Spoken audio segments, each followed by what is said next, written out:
ఇవాళ తెలంగాణ రాష్ట్రంలో ఒక ఆడబిడ్డగా ప్రజల మధ్యలో 20 సంవత్సరాలు ఉండి పనిచేసినటువంటి వ్యక్తిగా నేను తెలంగాణ జాగృతి సంస్థను 19 సంవత్సరాల నుంచి ప్రజాహితం కోసం తెలంగాణ ప్రజల కోసం నడుపుతున్నటువంటి వ్యక్తిగా తెలంగాణ జాగృతి జనం బాట పేరిట మొత్తం యావత్ తెలంగాణను కూడా పర్యటన చేస్తున్న విషయం మీ అందరికీ తెలిసిందే.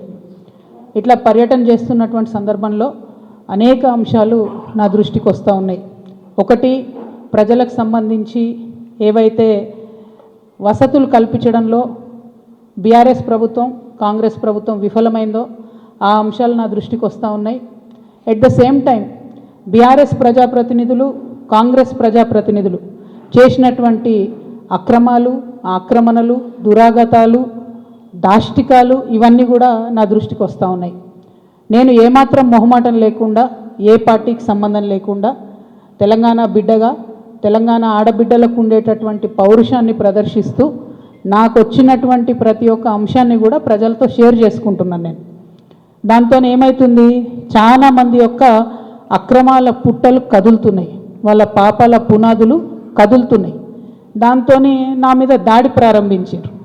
ఏంది ఈ దాడి? నేను కాంగ్రెస్ పార్టీతోని అంటకాగి ఉన్నాను, కాంగ్రెస్ పార్టీతోని అండర్స్టాండింగ్తో నేను పనిచేస్తున్నాను, ఎందుకంటే నాకేదో ఫైనాన్షియల్ బెనిఫిట్ కోసం నేను పనిచేస్తున్నా అని చెప్తున్నారు. దీనికి ఎక్కడ మొదలుపెట్టినరు? నేను ఎప్పుడైతే జాగృతి జనం బాట అని చెప్పి బయటికి రావాలనుకున్నానో ముందు సోషల్ మీడియాలో ఒక ప్రచారం మొదలుపెట్టినరు.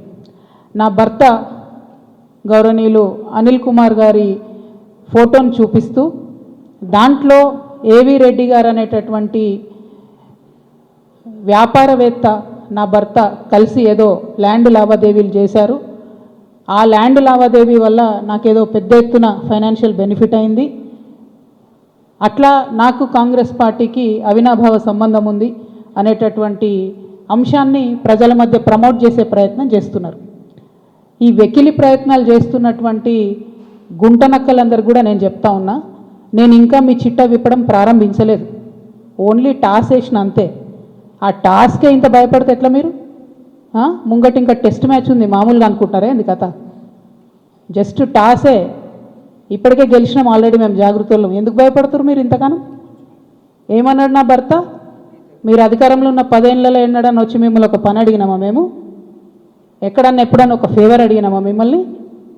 ఒక్క విషయంలో అన్నా అవుట్ ఆఫ్ ద వే పోయి ఏ ఒక్క మంత్రితోని కానీ కేసీఆర్ గారితో కానీ కేటీఆర్ గారితో కానీ హరీష్ రావు గారితో కానీ నా భర్త కానీ నేను కానీ ఏమన్నా ఫేవర్ తీసుకుని ఉంటే చెప్పండి, దమ్ముంటే చెప్పండి. మీకు ఊరుకుంటుంటే తమాషాలు చేస్తున్నారు. మీరు వెకిలి ప్రయత్నాలు మానుకోండి. నేను మీ మీద చేసినటువంటి ఆరోపణలకు మీకు దమ్ముంటే సిగ్గుంటే ప్రజాస్వామ్యంలో ప్రజల మధ్యలో ఉండాలనుకుంటే జవాబు చెప్పండి. అంతేగాని నా మీద మొరిగేటటువంటి వాళ్ళందరినీ వదిలిపెట్టి ఏది పడుతుంది మాట్లాడితే నేను చూస్తూ ఊరుకుంటాను అనుకోవద్దు. నేనేం తప్పు చేయలేదు. బీఆర్ఎస్ ఉన్నటువంటి అధికారంలో ఉన్నటువంటి 10 సంవత్సరాలలో ప్రభుత్వం నుండి నేను ₹1 కూడా లాభం పొందలేదు. మీరు చేసినటువంటి అక్రమాలన్నీ నా మీద ఆపాదిద్దామని చూసుకుంటే నేను ఊరుకునే వ్యక్తిని కాదు. నీతి నిజాయితీ నా వైపు ఉంది కాబట్టి నేను ఇలా ధైర్యంగా కుండబద్దలు కొట్టినట్టు ఎక్కడికి పోయినా మాట్లాడుతున్నా. నాకు ఎవరితో అండర్స్టాండింగ్ లేదు, ఎవరితో వ్యాపారం లేదు. నా భర్త ఎప్పుడైతే టీఆర్ఎస్ అధికారంలోకి వచ్చిందో నేను నా భర్త ఒకటే విషయం అనుకున్నాం. అమెరికా నుండి 2004లో మేము వస్తే నేను ఉద్యమంలో ఉన్నా, ఆయన వ్యాపారంలో ఉన్నాడు. ఇల్లు గడవాలి కదా, మీ లెక్క మంది మీద వాడు దోసుకోలే. నేను ఎప్పుడు మీ లెక్క నేను ఎవరిని వాడి వసూలు చేసుకొని ఉద్యమాలు నడపలేదు. సమయం సందర్భం వచ్చినప్పుడు నా నగలు కుదబెట్టి బతుకమ్మ చేసిన నేను. అందుకే ఇంత పౌరుషం నాకు. ఉద్యమంలో మీరు ఎవరెవరి దగ్గర దోసుకున్నారు, ఏ స్టూడియోల దగ్గర పోయి ధర్నాలు చేసి వాళ్ళతో కాంప్రమైజ్ అయినరు, అన్నీ తెలుసు సంగతులు. చెప్పలేదు, ఎందుకంటే సిగ్గుపోతుంది తెలంగాణ వాళ్ళదని. నవ్వేటోళ్ళ ముందట జారిపడొద్దు అన్నారు కాబట్టి చెప్పలేదు.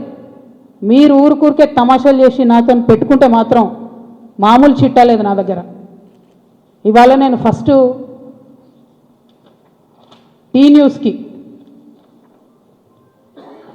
లీగల్ నోటీస్ పంపిస్తా ఉన్నా.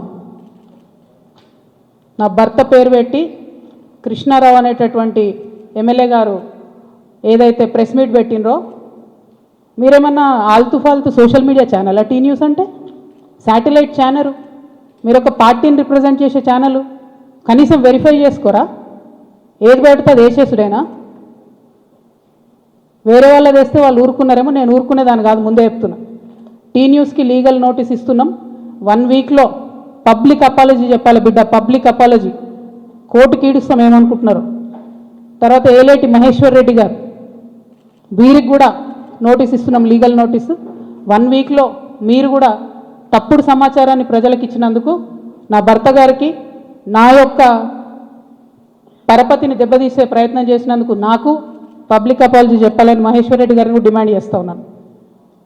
అట్లానే మాధవర్ కృష్ణారావు గారిని మీరు కూడా 1 వీక్ లోపల అపాలజీ చెప్పాలి, లేకపోతే కోర్టుకి ఈడుస్తాం, కోర్టు నుండి క్షమాపణ చెప్పిస్తాం.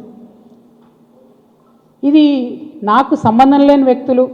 నేను జాగృతి జనంబాట కార్యక్రమంలో పోతూ ఉంటే సడన్గా సోషల్ మీడియాలో ప్రచారం ప్రారంభమవుతుంది. వెంటనే ఏలేటి మహేశ్వర్ రెడ్డి గారు బీజేపీ ఫ్లోర్ లీడర్, ఆయనకి ఏం పనో నాకు అర్థం కాదు, ఆయనకు నాతోనేముందో అర్థం కాదు, నన్నంటే పొలిటికల్గా ఆయనకి ఏం లాభం వస్తుందో నాకు అర్థం కాదు. ఆయన బయటకు వచ్చి సీరియస్గా ప్రెస్ మీట్ పెట్టిండు. ఓకే, ఏం పెడతాడు ప్రెస్ మీటు? ఒక ఫోటో ఉన్న కాపీ తీసుకొని నా భర్తది, దాంట్లో ఏవి రెడ్డి గారి పేరు ఉంది, అది చూపించుకుంటే ఇగో వీళ్ళకి వ్యాపారాలు ఉన్నాయని చెప్తుంటాడు. అసలు ఆయనకి ఏం సంబంధం? అది ఉన్న పొలిటికల్ ఇష్యూవా? ఎందుకు మాట్లాడిండు? ఓకే, అంటే దీని వెనుక ఉన్న స్ట్రాటజీ చేసేసి తెలంగాణ ప్రజలు అర్థం చేసుకోవాలి. హరీష్ రావు గారు, బీఆర్ఎస్ పార్టీ ఏదైతే నా మీద దుష్ప్రచారం చేయాలనుకుంటున్నారో అది ఏలేటి మహేశ్వర్ రెడ్డి గారి నోటి నుండి వస్తుంది, బీఆర్ఎస్ పేడ్ సోషల్ మీడియా నోటి నుండి వస్తుంది, ఆ తర్వాత కృష్ణారావు గారు లాంటి ఎమ్మెల్యేల నోటి నుండి వస్తుంది. అంటే వీళ్ళందరూ ఒక స్ట్రాటజికల్గా ఏంటంటే ఆడపిల్ల బయట తిరుగుతుంది, ఈమెకు అన్ని విషయాలు అర్థమవుతున్నాయి, ప్రజలు వచ్చి చెప్పుకుంటున్నారు, బాధితులు వచ్చి చెప్పుకుంటున్నారు, ఈమె ఇంకా చెప్తే భయం అవుతుంది, మాకు ఇబ్బంది అవుతుంది అని చెప్తున్నారు. నేను మీలాగా పారిపోయే పిరికిపందని కాదు. మీరు ఏదైతే నా భర్త ఫోటో చూపించి మాట్లాడుతున్నారో ఆ ల్యాండ్కి సంబంధించి ప్రతి ఒక్క విషయాన్ని ఇవాళ నేను తీసుకొని వచ్చిన. ఇవాళ నేను ఎట్లా ట్రాన్స్పరెంట్గా క్లారిటీ ఇస్తున్నానో నేను చేసే ఆరోపణల మీద మీరు కూడా అట్లనే క్లారిటీ ఇవ్వాలని చెప్పి నేను డిమాండ్ చేస్తూ ఉన్నాను. ముందుగా మీరు ఏదైతే కాపీ చూపిస్తున్నారో మా హస్బెండ్ది ఏవి రెడ్డి గారిది ఉన్నటువంటిది, అది 2 సర్వే నంబర్లకు సంబంధించినటువంటి ల్యాండ్.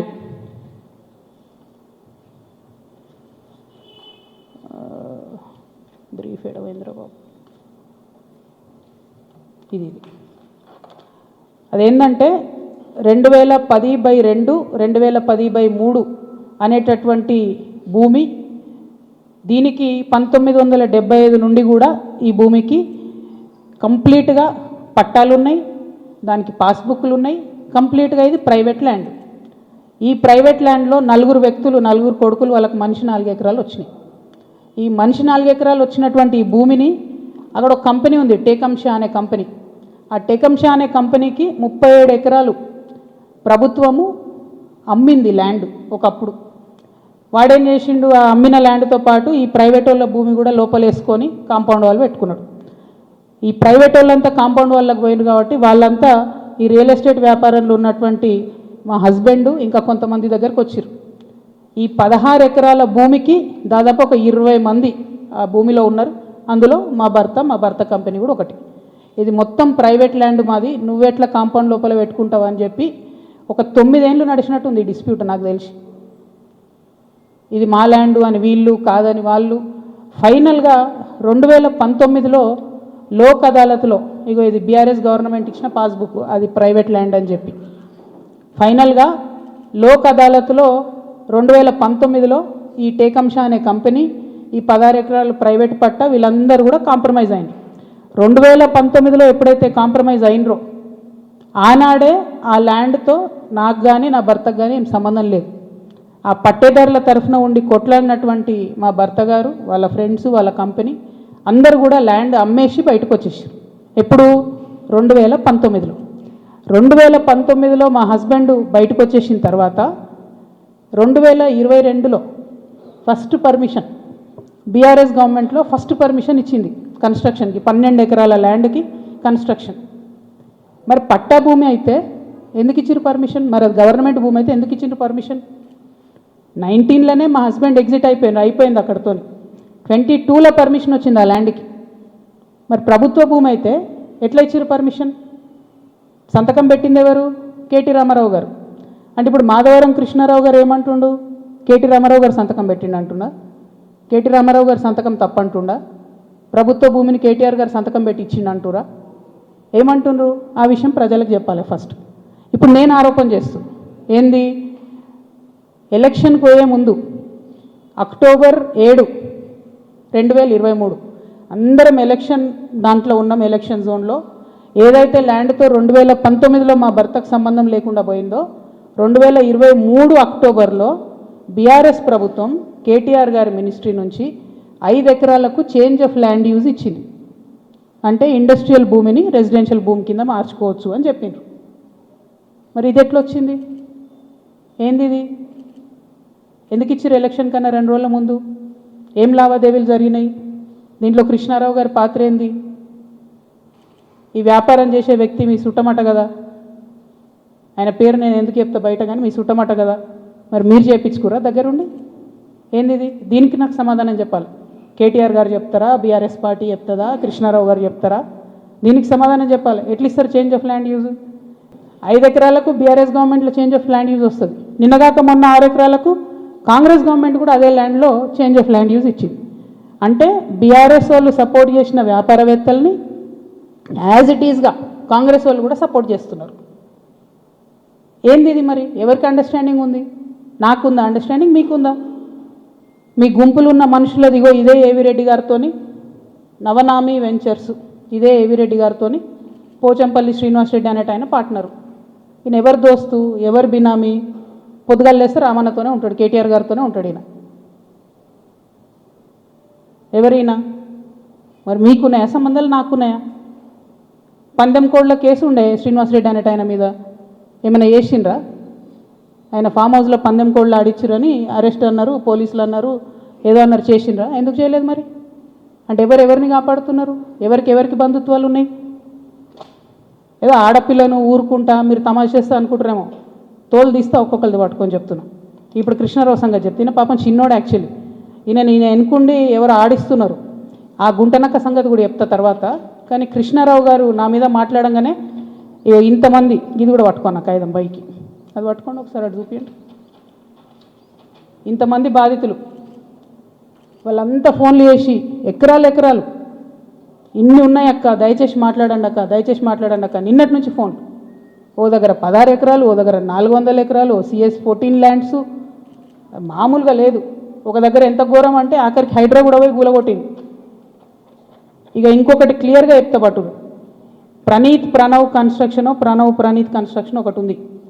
ఎంత ఘోరం అంటే ఇది, ఇంట్లో కృష్ణారావు గారి అబ్బాయి, నాకు అబ్బాయి పేరు చెప్పడం ఇష్టం లేదు ఎందుకంటే ఆయన పాలిటిక్స్లో లేడు కాబట్టి, కృష్ణారావు గారి కొడుకు ఆయన డైరెక్టర్గా ఉన్నప్పుడు ఈ 70 ఎకరాల వెంచర్, ఇది పెద్ద వెంచర్, 70 ఎకరాలు మీకు కనబడుతుంటుంది. మొత్తం విల్లాలు కట్టిరు, ఇది పట్టుకోబెట్ట, మొత్తం విల్లాలు కట్టిరు, అన్ని A to Z విల్లాలు కట్టిరు.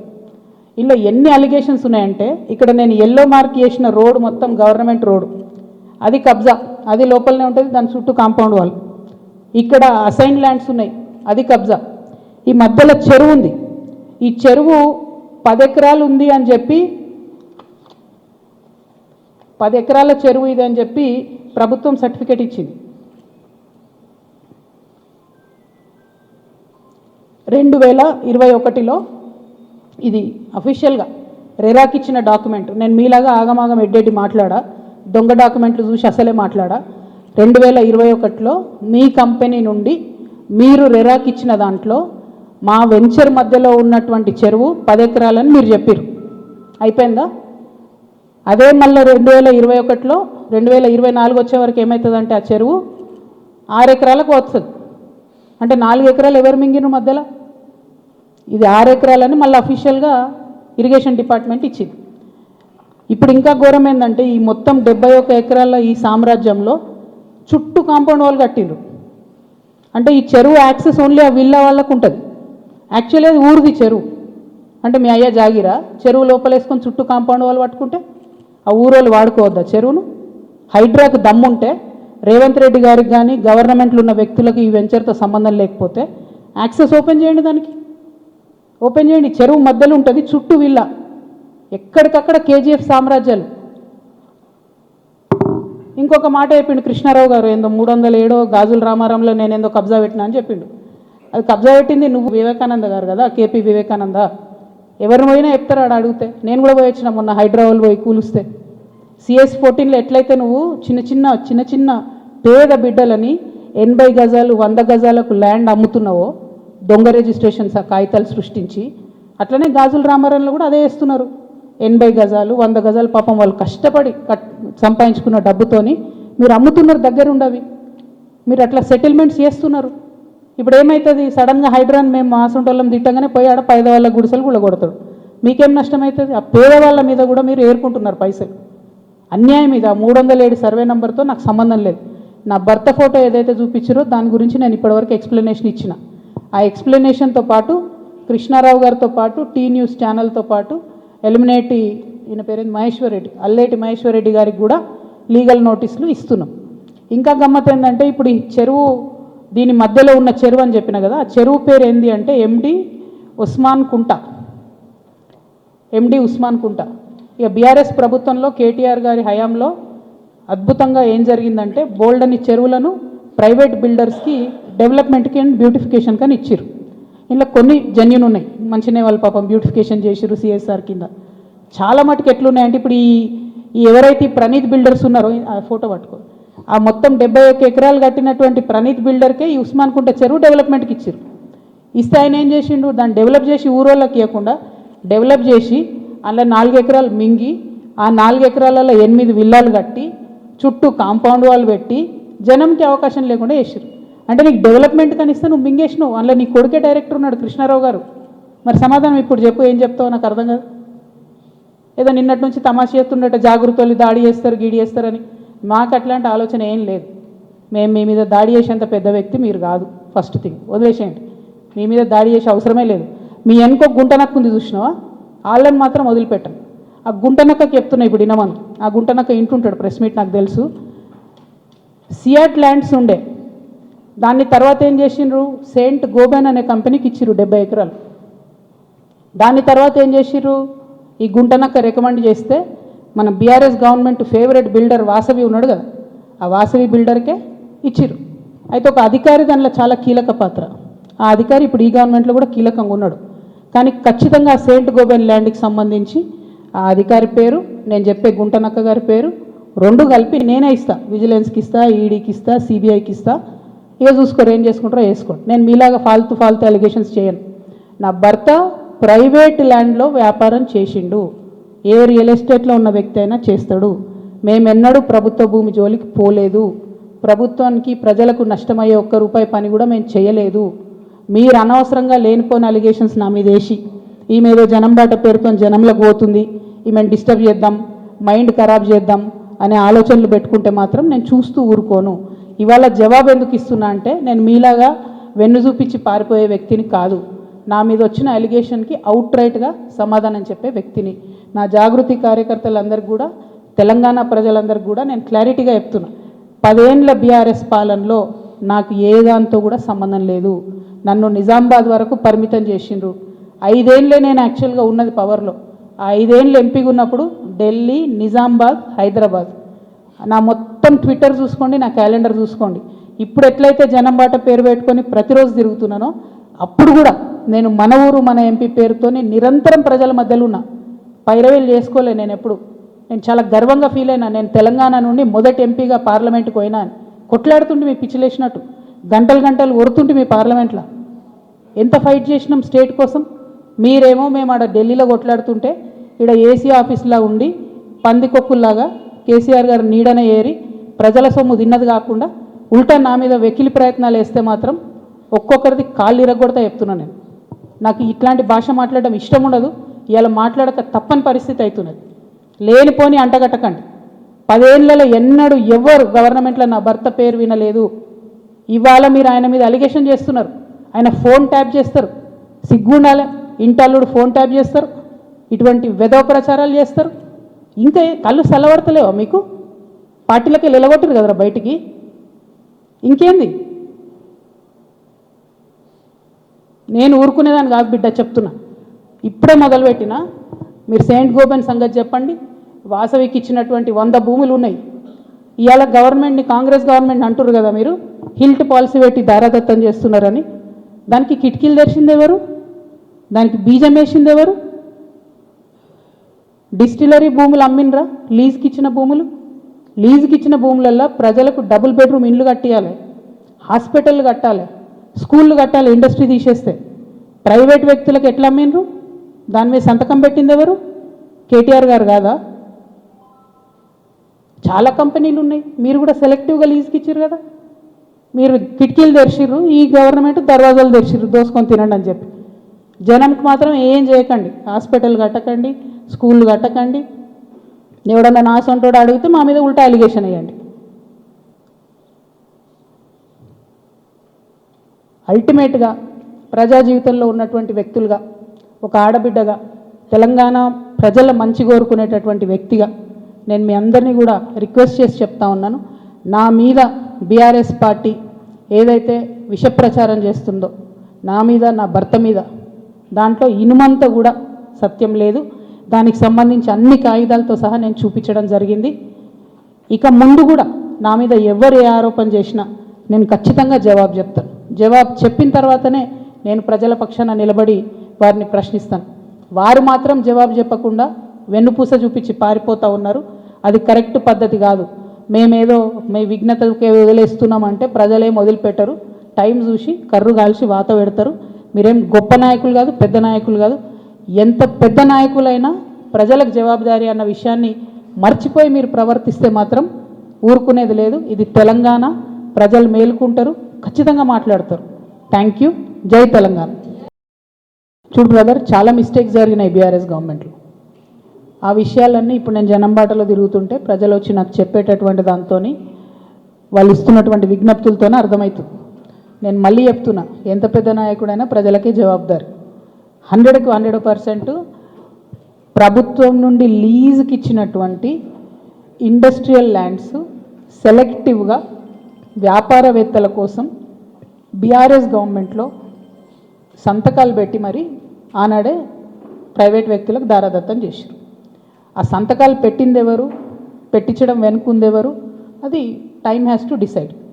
Congress government ఏంది, ఏమంటారు, రేపు పొద్దుగాలనే నేను వీళ్ళందరినీ జైలు వేస్తా అన్నట్టు ఏదో బీఆర్ఎస్ అంతా అవినీతిమయమని చిత్రీకరించి వచ్చిరు. ఆయన ఎక్కడ ఏం చేయట్లేదు. ఎందుకు చేయట్లేదు? బీఆర్ఎస్ వాళ్ళు వేసినటువంటి దొంగదారులను కాంగ్రెస్ రహదారులుగా మారుస్తున్నారు. వాళ్ళు ఎవరైతే ప్రైవేట్ వ్యక్తులకు ఇచ్చిరో మళ్ళీ అదే కంపెనీలతో వీళ్ళు అండర్స్టాండింగ్ పెట్టుకుంటారు, వాళ్ళతో మాట్లాడతారు. అంటే రేవంత్ రెడ్డి గారి పరిస్థితి ఇప్పుడు ఎట్లుందంటే, అప్పుడే కప్పం తిన్న పాము ఎట్లుంటుంది, కడుపు నిండింది, నేను సీఎం అయినా, అవినీతి అయితే నాకేంది, రాష్ట్రం ఎటు పోతే నాకేంది, వాగ్దానాలు ఎటు పోతే నాకేంది అని చెప్పి ఆయన సైలెంట్గా ఉన్నాడు. ఆయనకి ఈ బీఆర్ఎస్ పార్టీలో జరిగినటువంటి వ్యాపార లావాదేవీలకి అవుట్ రైట్గా సంబంధం ఉంది కాబట్టి వాళ్ళు సైలెంట్గా ఉన్నారు. So let time decide. ఎప్పుడన్నా ఎవరైనా ఎంక్వైరీ చేస్తే డిసైడ్ అయితే చూద్దాం. ఏమీ కాకపోతే నాకెప్పుడో ఒకసారి టైం వస్తుంది కదా, దేవుడు దయ ఉంటే నేను ముఖ్యమంత్రి అవుతా కదా ఒకనాడు. ఆనాడు మాత్రం 2014 నుండి 2014 తెలంగాణ వచ్చినప్పటి నుండి ఇప్పటి వరకు అన్ని అన్యాయాల మీద నేను మాత్రం ఆరాధిస్తాను.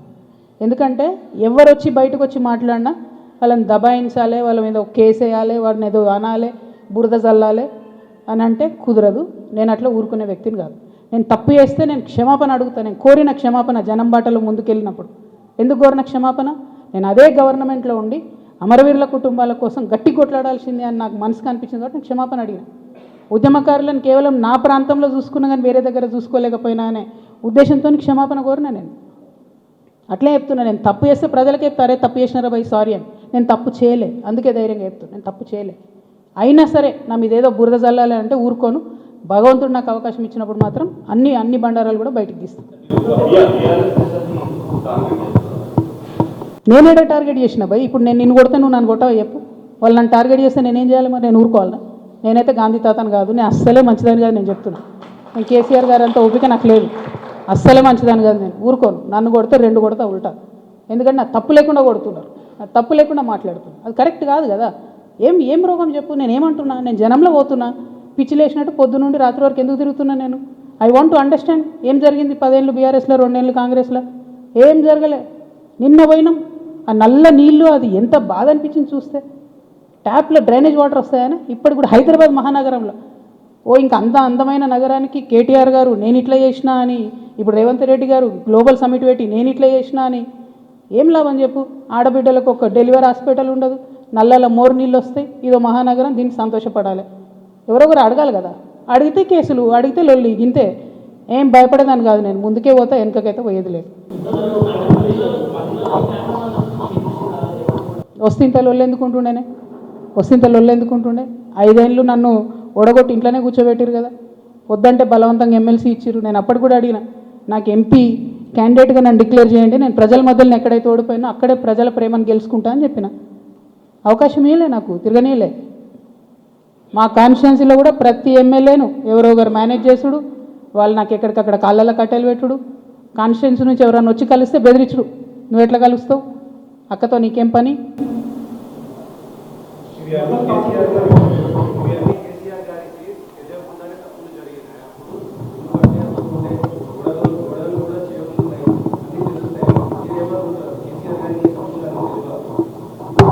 నేనేమంటున్నా బ్రదర్, కేసీఆర్ గారికి తెలుసా తెలియదా కేసీఆర్ గారు చెప్పాలి. ఇప్పుడు వీళ్ళందరూ ఏంటంటే మేమందరం చాలా పెద్దవాళ్ళము, కవిత మా మీద ఆరోపణలు చేస్తే కూడా మేము రిప్లై అయిపోయినా ప్రజలు చూస్తలేరు అనుకుంటారు. విఘ్నత అని హరీష్ రావు గారు అట్లే అంటారు. కేటీఆర్ గారు ఆయన ఎప్పుడు చెప్తాడో నాకు తెలియదు, నాకు సంబంధం లేదు. నేను కంపెనీ పేర్లతో సహా చెప్తా, ఎవరెవరి కంపెనీలకు లీజ్ ల్యాండ్స్కి అవుట్ రైట్గా చేంజ్ ఆఫ్ ల్యాండ్ యూజ్ చేసి కన్వర్షన్ చేసి ఎవరికి ఇచ్చినో నేను చెప్తాను. సంతకాలు ఎవరు పెట్టిరా లేదా వాళ్ళు చెప్పాలి ప్రజలకు. చెప్తే షూర్ సంతోషం. ట్రాన్స్పరెన్సీ కదా ప్రజలు కోరుకునేది.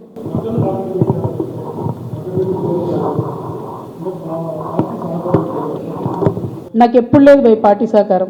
నేను ఎప్పుడైతే అమెరికా నుండి వచ్చినో అప్పటి నుండి ఇప్పటి వరకు కూడా నాకు పార్టీ సహకారం లేదు. దాంట్లో కొత్తగా చెప్పేది ఏం లేదు.